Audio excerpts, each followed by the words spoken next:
Are you a real estate agent trying to decide whether to work as a solo agent or join a team? Then this video is for you. In the next few minutes, I'm going to walk you through the pros and cons of each option and give you the information you need to make an informed decision. My name is Spencer Su with eXp Realty. I had to face this decision several years ago before I got into the business myself. Now that I lead and have my own team and speaking with thousands of realtors over the course of time, I understand all the possible reasons people can choose one or the other. Now, I want you to know the stat.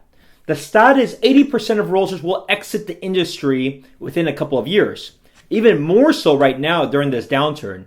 We already lost over 100,000 realtors in the last couple of months. So do you want to be part of that statistics or do you want to stand out? Let's talk about the team concept first. What's the pro and con about that? The pros is that you're going to get more opportunities than otherwise. How? You're going to be leveraging off of somebody that's experienced. You can get access to their lead flow, to their mentorship, to their training. A good and growing team has too many leads and opportunities, and that's why they are having to pass these on to other people. But if you are a solo agent, no brokerage is going to be passing you any opportunities. They'll just give it to those top producing teams. You get more opportunities to then do more transactions, which then gives you more confidence and some more money in your pockets to keep that momentum going. So what's the con about that? You're going to be learning from somebody else. So if you don't find a good mentor, a good leader that has processes in place, it may not be that fruitful. You may actually get confused.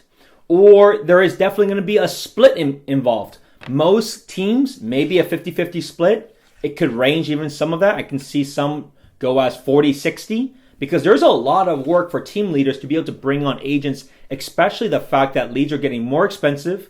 They are much harder to close. And at the end of the day, there's a lot of people out there looking for help to be able to survive in this industry. Now, the solo route, what's the pro and con about that?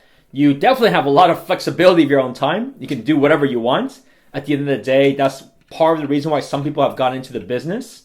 Number two, you get to keep a majority of the money. So that may be an option for those individuals that say, look, I'd rather get 90% or 100% of something smaller just because I have the sense of ownership.